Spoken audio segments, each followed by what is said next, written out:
ఎందుకు రామ్ నేనంటే నీకు అంత ఇష్టం? ఎందుకంటే నువ్వు నాన్నవి కదా. Watch our film Anaganaga, streaming now only on ETV Win.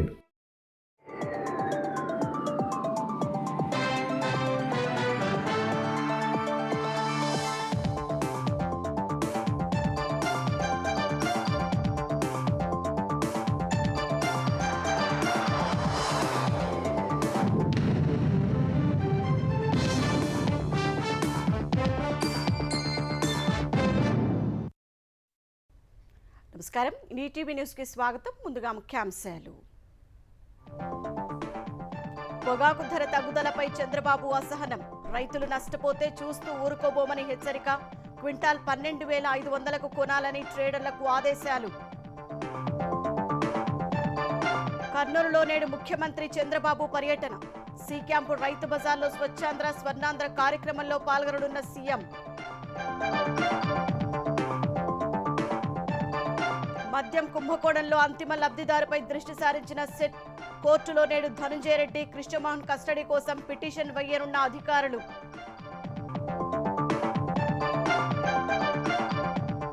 నకిలీ విత్తనాలు, ఎరువులు విక్రయిస్తే పీడీ కేసులు పెట్టాలన్న సీఎం రేవంత్ రెడ్డి.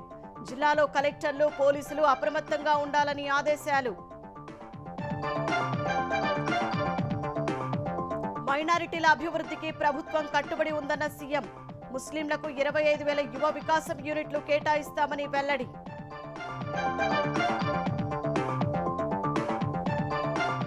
ప్రభుత్వ ఉద్యోగ ప్రకటనలకు కసరత్తు ప్రారంభించిన తెలంగాణ సర్కార్. త్వరలో 20,000కు పైగా పోస్టులకు నోటిఫికేషన్లు వెలువడే అవకాశం. అమెరికాయేతర పౌరులపై భారం మోపేలా ట్రంప్ సర్కారు చర్యలు. స్వదేశానికి చేసే నగదు బదిలీపై 5% పన్ను విధించేలా బిల్లు రూపకల్పన.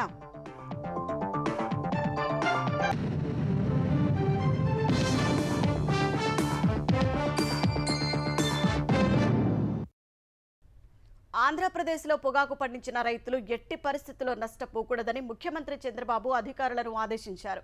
పొగాకు రేటు తగ్గకుండా వెంటనే గిట్టుబాటు ధరకు ట్రేడర్లు కొనుగోలు చేసేలా చూడాలని నిర్దేశించారు.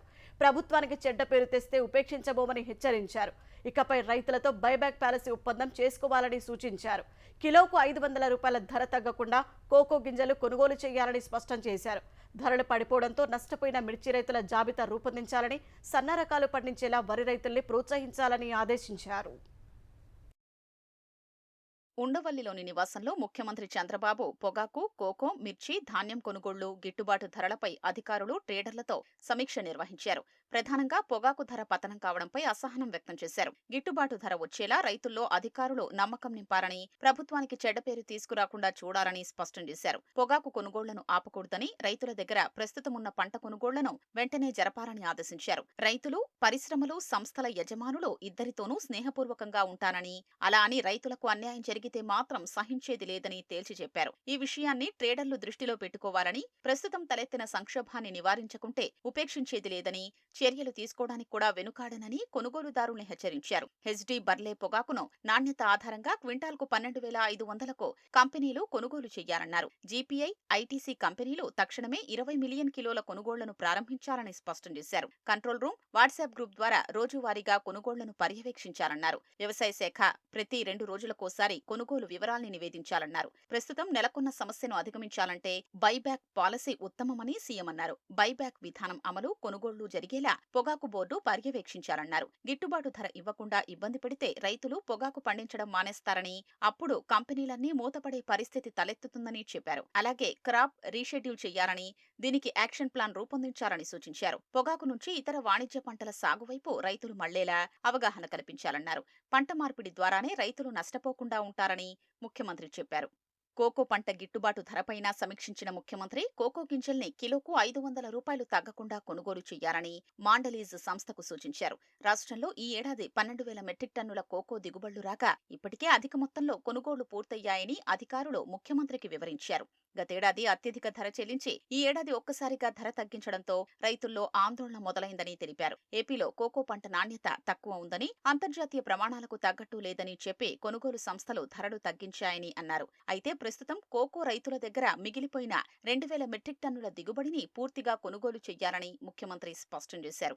రాష్ట్రంలో రైతుల దగ్గర మిగిలి ఉన్న ధాన్యాన్ని కొనుగోలు చేయాలని, సన్న రకాలు పండించేలా రైతుల్ని ప్రోత్సహించాలని అధికారుల్ని ముఖ్యమంత్రి ఆదేశించారు. ఇప్పటి వరకు ఈ రబీలో 17.62 లక్షల మెట్రిక్ టన్నుల ధాన్యం సేకరించామని, రైతుల ఖాతాల్లో 3,258 కోట్ల రూపాయలు జమ చేసినట్లు అధికారులు ముఖ్యమంత్రికి తెలిపారు. వ్యవసాయ మార్కెట్ కమిటీల ద్వారా మిర్చి విక్రయించిన రైతుల జాబితాను సిద్ధం చేయాలని వ్యవసాయ మార్కెటింగ్ శాఖ అధికారుల్ని ముఖ్యమంత్రి ఆదేశించారు. తక్కువ ధరకు అమ్మడం ద్వారా రైతులు ఎంత మేర నష్టపోయారనే దానిపై అధ్యయనం చేయాలని చెప్పారు.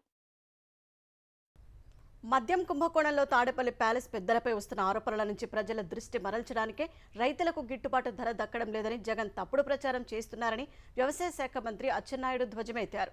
జాతీయంగా, అంతర్జాతీయంగా పొగాకు, మిర్చి, కోకో ధరలు తగ్గినప్పటికీ రైతులకు నష్టం కలగకుండా ప్రభుత్వం చర్యలు తీసుకుందని వివరించారు.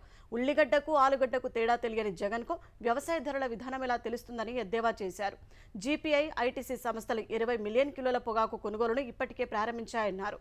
క్వింటా హెచ్డి బార్లీ పొగాకును కనీసం 12,500కు కొనుగోలు చేయాలని ప్రభుత్వం ఆదేశించిందని తెలిపారు.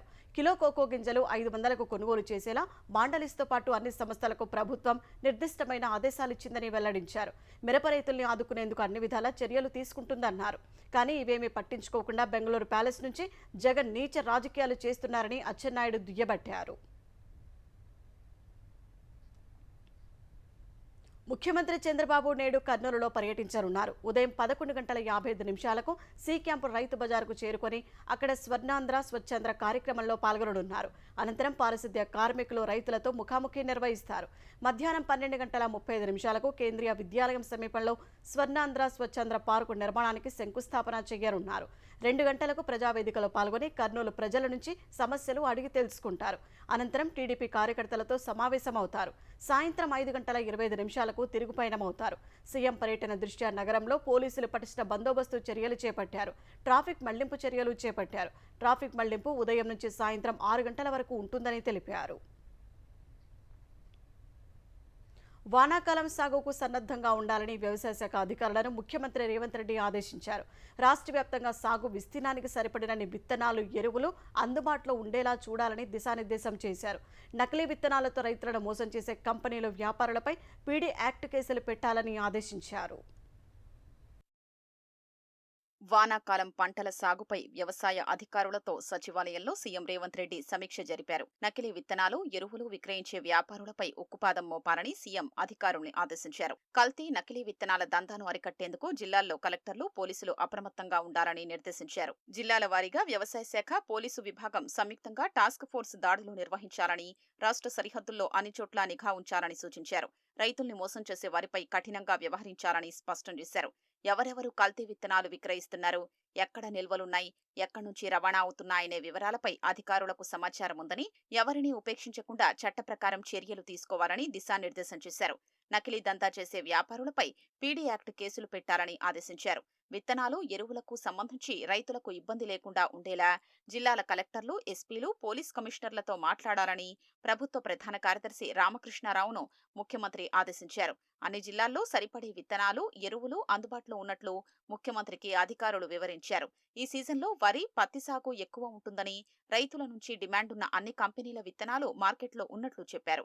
ఎరువులు, విత్తనాలపై ఆందోళన చెందాల్సిన అవసరం లేదని ముఖ్యమంత్రి రైతులకు భరోసానిచ్చారు. ఈసారి రుతుపవనాలు ముందే వస్తుండటంతో రాష్ట్రంలోనూ వానలు ముందుగానే కురిసే అవకాశం ఉందని వాతావరణ శాఖ చేసిన సూచనల్ని కర్షకులు గమనించాలని సూచించారు.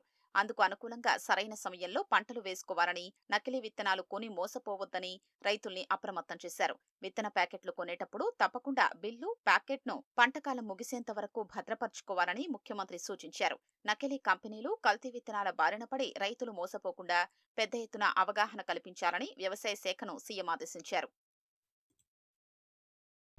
మైనారిటీల అభ్యున్నతికి కాంగ్రెస్ ప్రభుత్వం కట్టుబడి ఉందని ముఖ్యమంత్రి రేవంత్ రెడ్డి స్పష్టం చేశారు. హైదరాబాద్లో హజ్ యాత్రికుల బస్సును జెండా ఊపి సీఎం ప్రారంభించారు. అనంతరం మాట్లాడిన సీఎం రేవంత్, రాజీవ్ యువ వికాసం దరఖాస్తుల్లో నిరుద్యోగ ముస్లిం యువతకు అధిక ప్రాధాన్యమిస్తున్నామని వెల్లడించారు. ముస్లింలకు 25,000 రాజీవ్ యువ వికాసం యూనిట్లు తప్పక మంజూరు చేస్తామని హామీ ఇచ్చారు. మైనారిటీల కోసం ఏడాదిన్నరలోనే 580 కోట్ల రూపాయలు కేటాయించామని సీఎం గుర్తు చేశారు. अल्लाह घर पे जा रहे। मेरे ख्याल से 6,000 लोग दरखास्त किए, हर दरखास्त को तेलंगाना सरकार ने मंजूर किए। वो फीस रियम्बर्समेंट हो, नहीं तो इंदिरा घर देने के, और सरकार नौकरियों में भी अभी जो रिक्रूटमेंट हुआ, मैं पूरा डेटा है, हर जगह में मुसलमानों को जो हिस्सा मिलना है बराबर हिस्सा देने के लिए तेलंगाना राज्य सरकार ने तैयार है। जितने भी हम लोग आज राज्य युवा विकास, जो गरीब लोगों के लिए जो एजुकेटेड अनएम्प्लॉयड यूथ सबसे ज्यादा माइनॉरिटियों में है, तो 6,000 करोड़ रुपए हम लोग 5 लाख नौजवानों को हम लोग सेल्फ एम्प्लॉयमेंट के लिए हम पैसे दे रहे हैं।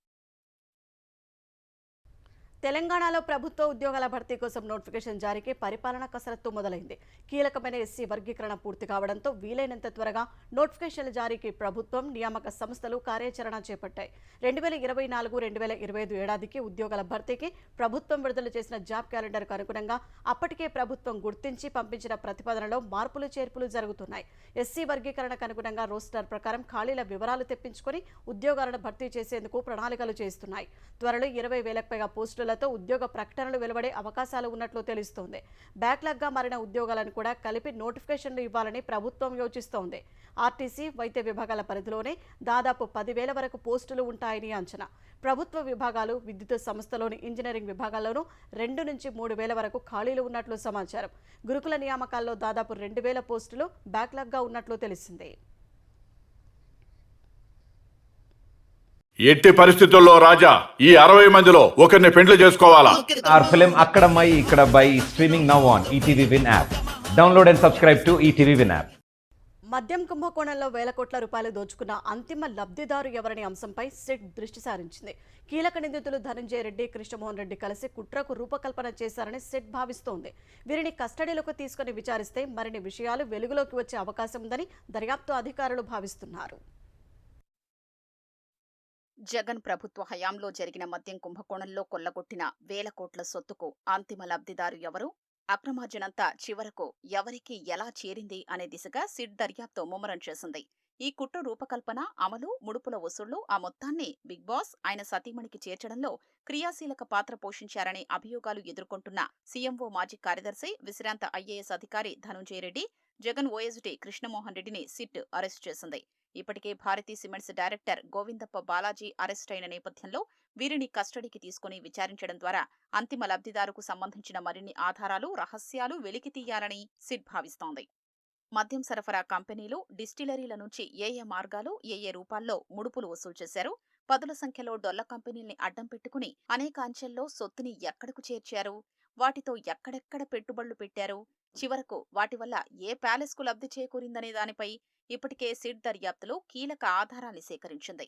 అయితే కుంభకోణం కుట్రలో ఆది నుంచి అంతం వరకు అన్ని స్థాయిల్లో భాగస్వాములైన, నాటి ప్రభుత్వ పెద్దలకు అత్యంత సన్నిహితులైన 3 వ్యక్తులు అరెస్టు కావడంతో వారి ద్వారా అంతిమ లబ్ధిదారుకు సంబంధించి మరిన్ని పగడ్బందీ ఆధారాలు సేకరించి ఉచ్చు బిగించే దిశగా సిట్ దర్యాప్తు కొనసాగిస్తోంది.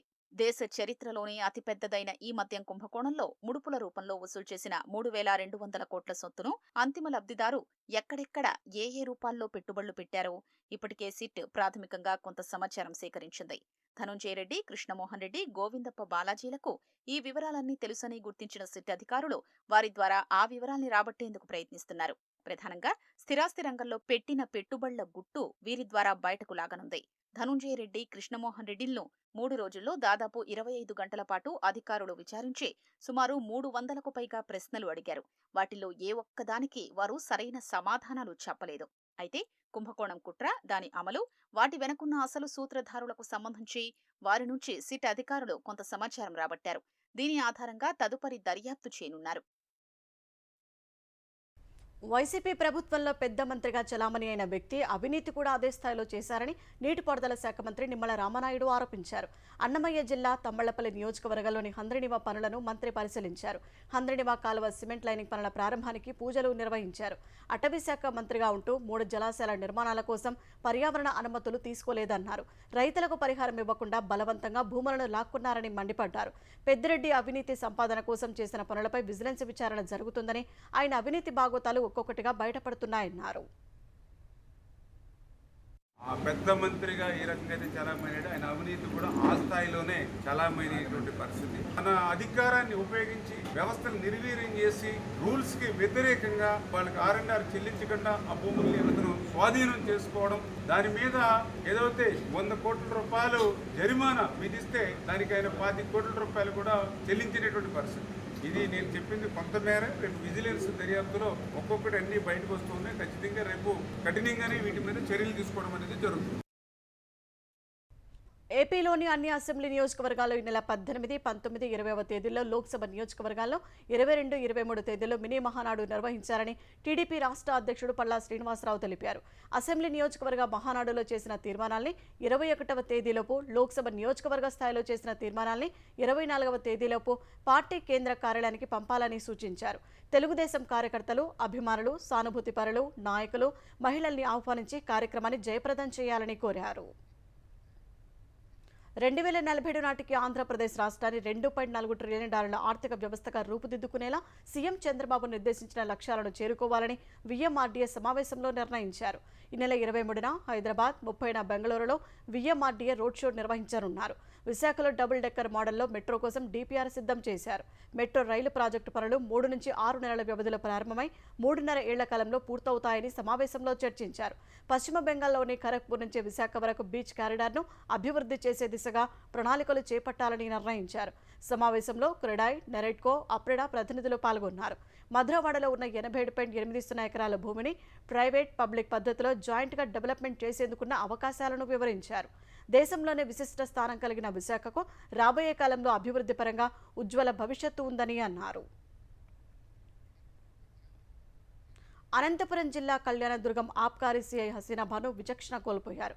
ఆఫీస్ బాయ్ను కార్యాలయంలో అందరి ముందే చెప్పుతో కొట్టారు. కళ్యాణదుర్గం సర్కిల్ పరిధిలో కర్ణాటక మద్యం ఏరులై పారుతోంది. ఈ వ్యవహారంపై ఆఫీస్ బాయ్ ఉద్యోగుల సంఘానికి ఫిర్యాదు చేయడం హసీనా భానుకు కోపం తెప్పించింది. ఉక్రోషం పట్టలేని హసీనా భాను ఆఫీస్ బాయ్ను చెప్పుతో కొట్టారు.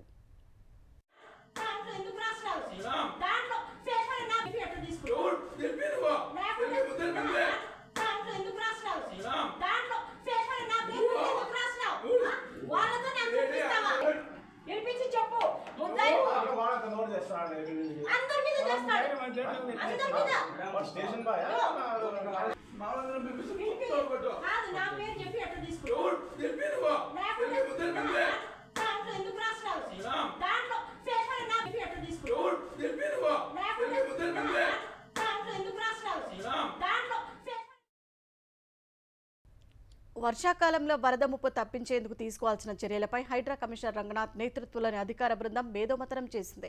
మూసీ సరిహద్దు గుర్తింపు, ORR లోపల నాల నెట్వర్క్ వెడల్పు నిర్ధారణ అనే అంశంపై హైడ్రా సదస్సు నిర్వహించింది. మూసీ సుందరీకరణ ప్రాజెక్టుతో హైడ్రాకి ఎలాంటి సంబంధం లేకపోయినా మూసీ ఆక్రమణలపై హైడ్రాకి అందుతున్న ఫిర్యాదుల నేపథ్యంలో అసలు ఆ నది సరిహద్దుల నిర్ధారణ ఎలా చేపట్టాలనే అంశంపై విస్తృతంగా చర్చించింది. చెరువుల FTL గుర్తించినట్లుగానే గ్రామ రెవెన్యూ రికార్డులను దృష్టిలో పెట్టుకుని మూసీ నది సరిహద్దులు నిర్ధారించాలని కొందరు సూచించారు. మూసీ పరివాహక ప్రాంతం హైడ్రాలజీ నివేదికలు, శాటిలైట్ ఇమేజీలు, సర్వే ఆఫ్ ఇండియా రికార్డులను పరిశీలించి మూసీ హద్దులు నిర్ధారించి నిర్మాణాలు జరగకుండా చూడాలని పలువురు హైడ్రాకు సూచించారు. కంచగచ్చిబౌలి భూముల్లో చేసిన విధ్వంసానికి శ్రమదానమే ప్రాయశ్చిత్తమని ముఖ్యమంత్రి రేవంత్ రెడ్డితో పాటు కేబినెట్ మంత్రులందరూ అక్కడ మొక్కలు నాటాలని బీఆర్ఎస్ ఎమ్మెల్సీ దాసోజు శ్రవణ్ సూచించారు. సీఎంకు బహిరంగ లేఖ రాసిన ఆయన కంచగచ్చిబౌలిలో పర్యావరణ విధ్వంసం, ప్రజాద్రోహానికి బాధ్యులైన ముఖ్యమంత్రి, మంత్రులు, అప్పటి ప్రధాన కార్యదర్శి నైతిక బాధ్యత తీసుకోవాలని డిమాండ్ చేశారు. శ్రమదానం చేసి స్వయంగా మొక్కలు నాటాలని అన్నారు. తప్పును అంగీకరించి శ్రమదానంతో మొక్కలు నాటడం ద్వారా మానవత్వం కలిగిన నాయకులని రుజువు చేసుకోవాలని వ్యాఖ్యానించారు. కేవలం మొక్కలు నాటే కార్యక్రమం కాదని, చిత్తశుద్ధికి పరీక్ష అని పేర్కొన్నారు. ఆదర్శంగా నిలవాలంటే తప్పును అంగీకరించి ప్రాయశ్చిత్త చర్యలతో మార్పును చాటాలని సీఎం మంత్రులకు దాసోజు సూచించారు. అమెరికా ఇతర పౌరులపై మరో భారం మోపే దిశగా అమెరికా అధ్యక్షుడు డొనాల్డ్ ట్రంప్ చర్యలకు ఉపక్రమించారు. అమెరికాలో ఉన్న ప్రవాసీయులు తమ స్వదేశానికి చేసే నగదు బదిలీపై 5% పన్ను విధించేందుకు ట్రంప్ సర్కారు సిద్ధమవుతున్నట్లు తెలుస్తోంది. రెమిటెన్స్ పన్ను విధింపునకు సంబంధిత ప్రతిపాదిత బిల్లు ప్రతినిధుల సభ ముందుకు రానుంది. విదేశీయులు సహా H-1B గ్రీన్ కార్డుదారులు బదిలీ చేసే నగదుపై ఈ పన్ను వర్తించనుంది. ఇది అమల్లోకి వస్తే లక్షలాది మంది భారతీయులపైన ప్రభావం చూపనుంది. కేవలం భారత్కు వచ్చే నగదుకే దాదాపు $1.6 బిలియన్ పన్ను రూపంలో చెల్లించాల్సి ఎదుర్కోవాల్సి వస్తుందని ఆర్థిక రంగ నిపుణులు అంచనా వేస్తున్నారు.